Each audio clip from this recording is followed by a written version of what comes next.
Praise the Lord. जय मसीह की। दोस्तों, परमेश्वर का धन्यवाद हो इस सुंदर समय के लिए जो प्रभु ने आपके और मेरे जीवन में जोड़ा है। सच में प्रभु ने आप लोगों को हमारा एक परिवार बनाया है और आप लोग हमारे लिए आशीष का कारण हैं और हम आपके लिए आशीष का कारण हैं। इसके लिए परमेश्वर को धन्यवाद हो कि प्रभु ने हमको एक साथ एक परिवार के रूप में जोड़ा है। और हम आशा करते हैं, उम्मीद करते हैं कि रोज आप मेरे साथ में प्रार्थना में शामिल होते हैं और बहुत तादाद से आशीष आप अपने जीवन में देख रहे हैं। तो आइए आज भी हम परमेश्वर के वचन को पहला स्थान देंगे अपने जीवन में, क्योंकि परमेश्वर का वचन सामर्थी है और परमेश्वर का वचन ही है जो हमारे जीवन में छुटकारा लेकर आता है, जो हमें सामर्थ्य से भरता है। इसलिए आप हमारे साथ में आज की प्रार्थना में शामिल होइए। और आज मैं आपको महत्वपूर्ण विषय सिखाने जा रहा हूं, एक परिवार के विषय में आपको बताने जा रहा हूं, एक विश्वासी परिवार, एक बहुत अच्छे परिवार के विषय में। और यदि आपने इस परिवार के गुणों को, बातों को अपने जीवन में अप्लाई कर लिया तो आपका परिवार भी एक खुशहाल परिवार बनेगा। एक बहुत ही सुंदर और बहुत ही अच्छा परिवार आपका बनेगा। आप मेरे साथ में निकाल सकते हैं पहला शमूएल की किताब, और इस अध्याय से, इस बाइबल अध्ययन से मैं आपको 5 बातें बताऊंगा और ये 5 बातें बहुत ही अधिक इम्पोर्टेंट है। पहली बात कि ये परिवार एक विश्वासी परिवार है, परमेश्वर का भरोसा रखने वाला परिवार है। हम लोग 3 पद पढ़ लेंगे। 3 पद में लिखा है, वह पुरुष प्रतिवर्ष अपने नगर से सेनाओं के यहोवा को दंडवत करने और मेल बलि चढ़ाने के लिए शीलो में जाता था, और वहां ओनपो और पिनहास नाम एली के दोनों पुत्र रहते थे जो यहोवा के याजक थे। आमीन। एक परिवार के विषय में यहाँ पर बताया गया है, और ये परिवार एक ऐसा परिवार था जो सेनाओं के यहोवा के भवन में जाकर परमेश्वर की आराधना किया करता था, वहां पर बलिदान चढ़ाया करता था। हर साल ऐसा ही किया करते थे। इस परिवार का जो मुखिया है उसका नाम है अल्काना, और अल्काना की 2 पत्नियां, एक का नाम था हन्ना और दूसरी का नाम पनिन्ना था। पनिन्ना के तो बच्चे थे, परंतु हन्ना का कोई भी बच्चा नहीं था। लिखा है, यदि आप मेरे साथ में निकाल लेंगे, आगे यदि हम पढ़ेंगे तो अगर 6 पद आप देखें तो 6 पद में लिखा है, परंतु उसकी सोच इस कारण से कि यहोवा ने उसकी कोख बंद कर रखी थी, उसे अत्यंत चिढ़ाकर कुड़ाती रहती थी। आमीन। यहाँ पर लिखा है कि यहोवा ने उसकी कोख बंद करके रखी है। दूसरी बात जो मैं आपको बता रहा हूं कि कई बार देर क्यों होती है, कई बार देरी हो जाती है। हो सकता है आपके जीवन में देरी हो रही हो, आपने कुछ योजना बनाई और उसमें देरी हो रही है। आप प्रार्थना कर रहे हैं लेकिन आपकी प्रार्थना का उत्तर नहीं आ रहा है। यहाँ पर हन्ना अल्काना की पत्नी है और उसका कोई भी बच्चा नहीं है। यहाँ पर लिखा है कि परमेश्वर ने उसकी कोख को बंद करके रखा था। कई बार परमेश्वर रास्ते बंद कर देते हैं। कारण क्या है? कई बार परमेश्वर देर में प्रार्थनाओं का उत्तर देते हैं। कारण क्या है? क्योंकि परमेश्वर के पास हमारे लिए उत्तम योजनाएं हैं, क्योंकि परमेश्वर के पास हमारे लिए बेहतर प्लान होता है।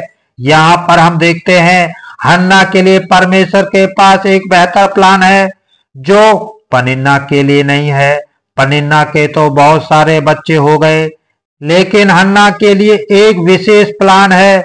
इसलिए उसके जीवन में देरी हो रही है, इसलिए उसके जीवन में रुकावट है, इसलिए उसके जीवन में बाधाएं हैं।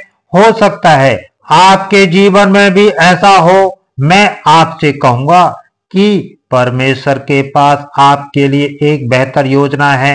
परमेश्वर के पास आपके लिए एक उत्तम योजना है, हो सकता है इसलिए आपके जीवन में डिले हो रहा हो सकता है इसलिए अभी तक आपको सही लाइफ पार्टनर नहीं मिल पाया, हो सकता है इसलिए आप अभी तक उस सक्सेस तक नहीं पहुंच पाए।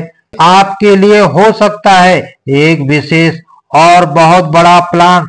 फिर हम देखते हैं कि हन्ना अपनी लड़ाई स्वयं नहीं लड़ती है। तीसरी बात, डोंट फाइट योर बैटल। अपना युद्ध स्वयं ना लड़ें, बल्कि अपना युद्ध को परमेश्वर को लड़ने दें।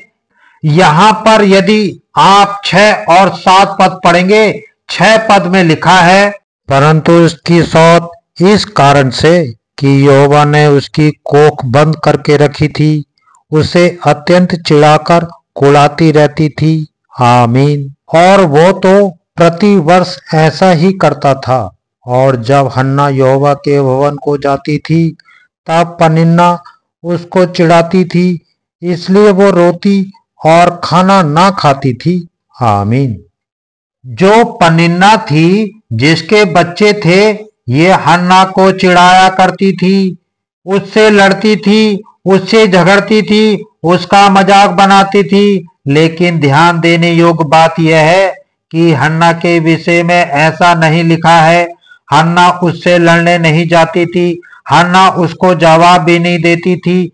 यहाँ पर नहीं लिखा है कि वो रोती थी और खाना नहीं खाती थी, लेकिन वो पनिन्ना को जवाब नहीं देती थी, वो पनिन्ना से लड़ने के लिए नहीं जाती थी। आज शाम में परमेश्वर का वचन आपको, मुझे, हम सबको उत्साहित करता है। जब लोग आपके विरोध में खड़े हों, जब लोग आपका मजाक बनाए, जब लोग आपको तुच्छ समझें, जब आपको सब लोग आपसे लड़ने के लिए आ जाए, तो आपको उनसे लड़ने की आवश्यकता नहीं है। अपना युद्ध स्वयं ना लड़ें, बल्कि अपने युद्ध को परमेश्वर के हाथों में सौंप दें। यहाँ पर हन्ना ने यही किया। नहीं लिखा कि वो पनिन्ना से लड़ती थी, नहीं, बल्कि वो रोती थी और खाना नहीं खाती थी। एक तरीके से देखा जाए तो उसने अपना युद्ध परमेश्वर के हाथों में सौंप दिया। चौथी बात जो यहाँ पर देखते हैं कि एक दूसरे को कभी भी डिस्कैरेज ना करें। बहुत से भाई बहन हैं जो एक दूसरे को जो कमजोर देखते हैं तो उनका मजाक बनाते हैं, उन्हें डिस्कैरेज करते हैं। प्रभु यीशु मसीह के पीछे चलते हैं तो आपको एक दूसरे को डिस्कैरेज नहीं करना है। जैसे यहाँ पर पनिन्ना क्या करती थी, हन्ना को डिस्कैरेज, उसका मजाक बनाकर, उसको तुच्छ जानकर, उसको चिढ़ाकर वो उसे डिस्कैरेज कर रही है। पहले वो दुख में है, वो ऑलरेडी दुख में है इस समय, क्योंकि उसकी कोई संतान नहीं है, वो बहुत बड़े दुख में है। और ऊपर से जो पनिन्ना है वो उसे और दुखी कर रही है, उसे और दबाव दे रही है।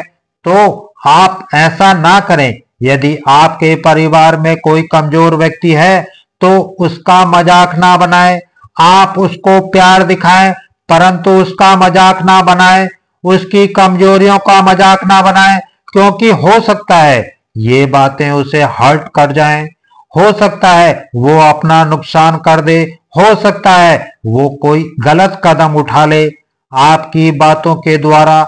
इसलिए कभी भी किसी दूसरे व्यक्ति को जो कमजोर है, जिसके जीवन में कमी है, उसको तुच्छ ना जाने, उसको डिस्कैरेज ना करें। पांचवी बात और लास्ट बात जो मैं आपको बताने जा रहा हूं वो है कि एक अच्छा जीवन साथी बने, एक अच्छा जीवन साथी बने।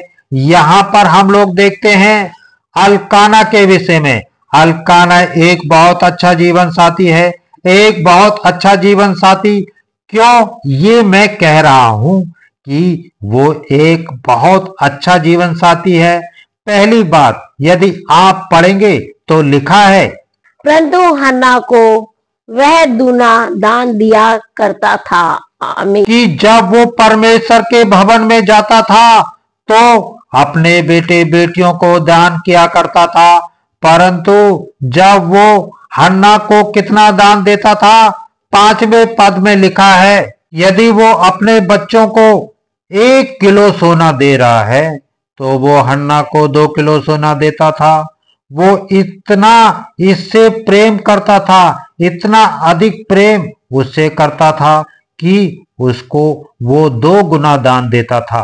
पन्ना को भी देता था और वो अपने बच्चों को भी देता है, लेकिन उससे बढ़कर वो हन्ना को देता है, क्योंकि वो उससे प्रेम रखता है। वो एक अच्छा जीवन साथी है, क्योंकि वो जानता है कि ये दुखी है, ये परेशान है, ये निराश है, इसे इस समय मेरी जरूरत है, इसलिए वो उसे दुगना दिया करता था, ताकि उसके मन में कोई दुख ना हो, ताकि वो निराश ना हो। आप मेरे साथ में निकाल लेंगे 8 पद, लिखा है, इसलिए उसके पति अल्काना ने उससे कहा, आमीन। जब वो रोती थी, खाना नहीं खाती थी, अकेले कमरे में बैठी रहती थी, तब अल्काना ने उसके पास जाकर कहा कि वो उसे उत्साहित करता है, उसे मोटिवेट करता है।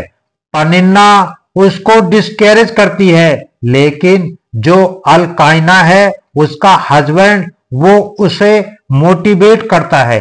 कोई बात नहीं, तेरे पास बच्चे नहीं हैं तो क्या हुआ, मैं तेरे लिए 10 बच्चों से अधिक मूल्य नहीं रखता। वो उसे उत्साहित करता है ताकि वो अपने आंसुओं को पोंछ डाले, ताकि वो उस स्थिति से बाहर निकले, उस निराशा से बाहर निकले। तो ये एक अच्छा हस्बैंड की निशानी है, एक अच्छे जीवन साथी की निशानी है, ना केवल हस्बैंड बल्कि वाइफ। लेकिन अक्सर आजकल देखा जाता है, जीवन साथी जरूरत के समय होता है तब दूसरा जीवन साथी उसे छोड़कर चला जाता है।